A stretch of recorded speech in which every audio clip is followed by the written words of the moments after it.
महत्त्वाची बातमी आहे माढा लोकसभा मतदारसंघातून। माझ्यात आणि रणजितसिंह नाईक निंबाळकर यांच्यात एकमेकांच्या अर्जावर हरकती घ्यायचं नाही असं ठरलं होतं। मात्र त्यानंतर निंबाळकर यांनी रडीचा डाव खेळला। यावरून असं वाटतंय की निंबाळकरांनी मैदान सोडलंय।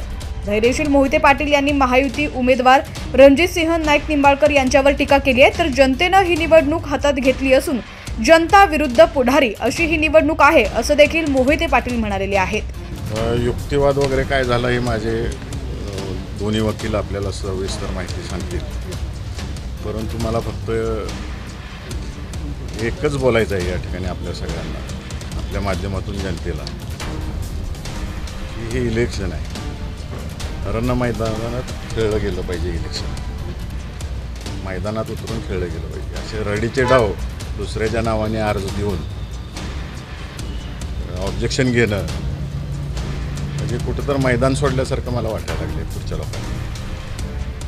काय ते मैदानात उतरान खेळा ना, असं प्रत्येक गोष्टीत रडत बसायचं म्हटल्यावर अवघड आहे या लोकांचं। आता मी पूर्ण सज्ज आहे मैदानात खेळायला, त्यांनी उतरावं, त्यांनी खेळावं, असं रडीचं डाव खेळायचं बंद करा। लोकसभा 2024 तसंच राजकीय घडामोडी पाहण्यासाठी HPN मराठी न्यूज चॅनलला सबस्क्राईब करा आणि बेल आयकॉनवर क्लिक करून नोटिफिकेशन्स मिळवा, जेणेकरून आमचे अपडेट्स लवकरात लवकर तुमच्यापर्यंत पोहोचतील।